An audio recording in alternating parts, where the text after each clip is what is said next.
Rev up your engines!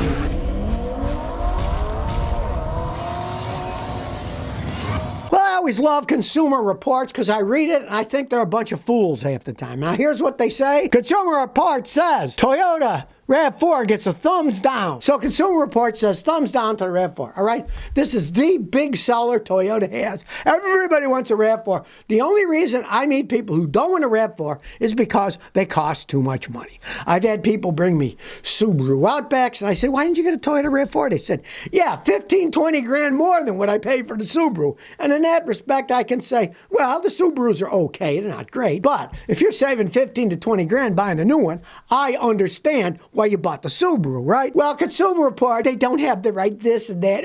Oh, they ride rough, or they're too old-fashioned looking. What a bunch of nonsense. People like the RAV4s. They sell the heck out of those things because you can get a hybrid one that gets phenomenal gas mileage, right?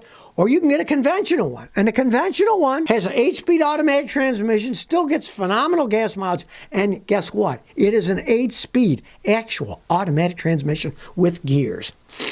It's not one of those crappy CVTs. They've been pushing CVTs for years on us because they're cheaper to make. They say they get better gas mileage, but you lose acceleration. They don't feel right. It's easier to get stuck in the snow and stuff with them. Why do you think the more expensive cars have actual automatic transmission with gears? Because they ride better, they're more fun to drive, but they cost more money to make, right?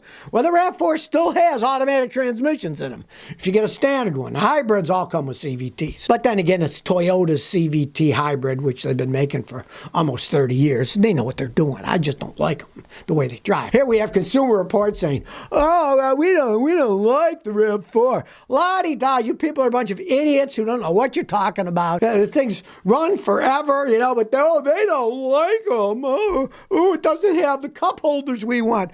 You know what I say to Consumer Reports? You people, you need to hire some real mechanics to write for you. But of course, you probably pay your writers such a small amount of money, you couldn't afford a mechanic. You wouldn't pay them their labor rates. I've met people who write for these magazines and stuff, and they don't get paid squat. On the poverty level, if this is the only way you make a living, most of those people don't make a living just writing that. They have various things they're doing, and that's only part of the money that they make. And some of them only write for that to get a name for themselves, and then that gives them a job somewhere else that pays more. I know people who have written stuff, and they said, hey, they only paid me $1,000, but now I got my name in there, and I said, oh, look, I wrote for this magazine, and blah, blah, blah. Then they can make more money doing something else. So I wouldn't listen to a word these people say most of the time. Well, don't say I didn't say so, but I did. About 1,200 layoffs are expected at the Toledo Assembly Complex, says Stellantis, right? Now it's a European company, and the Ohio plant is going to lay off 1,200 people. Like I say, they do not care about the United States. They are a European company. And yeah, this is happening after their union deal, right? They promised the union the sun, the moon, and the stars, and then what do? They lay off their workers and close the plants down. Any fool can see that. I have seen that over and over again. There was that Spiral battery company, Optima, right? They made them originally up north. And then they made a factory in Mexico, and they said, don't worry about your jobs in Wisconsin. Making a factory in Mexico to get the extra demand for our European customers, right? And guess what? They don't make them in the United States anymore. They're all made in Mexico. So don't listen to the horse manure coming out of their mouths. Follow the money. In this case, they're laying off American workers and shutting down factories because they're a European company and they don't give a rat's behind about the United States workers. They just want our money. So, you get even. Don't buy a Stellantis product, right? That's how you get even. Well, you're leaving us. We're not going to buy that crap you guys make. And anyways, they make garbage to begin with. Well, here's a man who's not happy. Cost him 20 grand to get an EV battery for his stupid Infiniti. And we're talking about a hybrid Infiniti. We're not talking about a full electric car that's got the giant batteries like a Tesla. Might cost you 20 G's to get another battery. Most hybrid batteries are a lot cheaper because they're a lot smaller. But in the case of his Infiniti, another reason I tell you don't buy an Infiniti, because the replacement parts are high and hardly anybody has them. Even stuff like power steering pumps on the older cars. They cost a fortune, and the power steering hoses are a special size that nobody else in the world makes them. So it's like $395 for a hose that you could get for a Toyota for like $65. Well, if you had to pay 20 grand to put a battery in your hybrid Infiniti, you're going to be mad like this guy was. Think about it before you buy, especially a used one. Now, this was a 6-year-old one. It was out of warranty, had too many miles on it. He's got to shell this money out of himself. It's not just a hybrid and electric cars themselves. It's like everything else in this world. You have to do a little research. And then 20 grand for a hybrid battery replacement. That's just the way that it goes with that company. Don't get stuck like this guy. Don't buy one. You want to buy a hybrid car, buy a Toyota. One, the battery would still be going because they can last for hundreds of thousands of miles in most Toyotas. And then there's aftermarket replacements for the Toyotas because they're not like an Infiniti that's a high expensive car and the parts cost a bunch and they don't make that many. So there's not that much of an aftermarket. They make Toyotas all over the place. So you can get parts, aftermarket parts, a lot more reasonably priced. Plus they don't break down as much. It's a win-win there. So you want to get a hybrid, get a Toyota hybrid. Don't buy a Korean one. Check it out. Fans sent me this.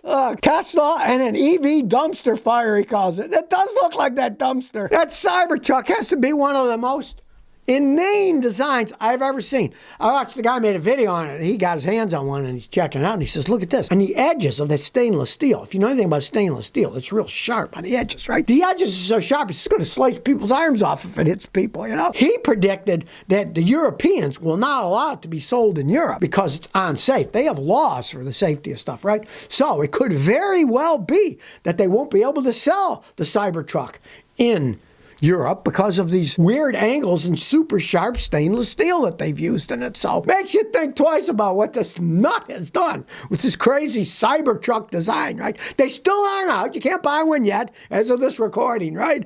But I can't wait till they get out there and they start falling apart and maybe burning down. Then I will be laughing for the people who decide to turn themselves into guinea pigs to try out, the new Cybertruck, right? There's always people that are going to follow something. There's a lot of science fiction nuts out there. They all want to buy one, right? They don't live in the real world anyway. Well, Chrysler's at it again with making crap. They recalled 124,000 of their Ram vehicles, 2023 to 2024, because when you put the turn signal on, the high beams might come on. Now, that is bad construction, right? That is just bad. They're building them bad. The turn signal, you put it on, your high beams come on. They don't have any quality. You know, realize a lot of these Rams, where they built, they're made in Mexico. Ooh, the land of lack of quality from day one. And it's so bad, listen to this. If the steering column needs fixing, dealers will replace it with a new one for free. Now that steering column's a big old piece, cost a lot of money. Shows they're not making them in Mexico very well.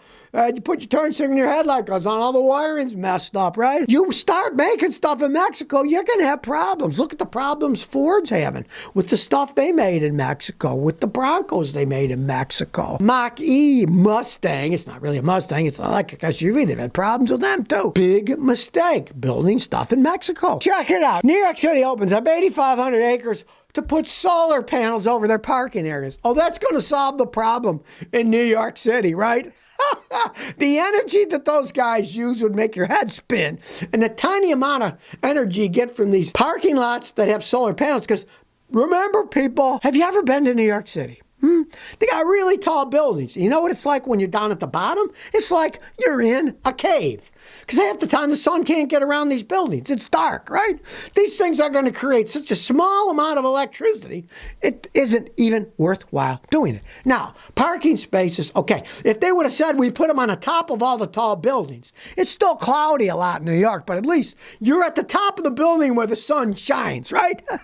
Not on the bottom where it's dark half the time. A typical New York State, you know, they don't know their rear ends from a hole in the ground when it comes to that. Let's put solar panels on a really low part where it's shady most of the time and cold, but it looks good, right? Oh, look, the parking areas have solar panels. Isn't that nice of them, you know? It doesn't actually create hardly any electricity at all, especially in a place like New York City where it's in the shade. What are they going to do next? Dig caves and put solar panels inside? They're like, well, we got all this space underground. Let's put the solar panels under there. Well, gee, the sun doesn't shine there. Well, I didn't think of that, you know? I just can't believe the stupidity of these things that they're doing in a place like New York City. It just makes your head spin. So if you never want to miss another one of my new car repair videos, remember to ring that bell.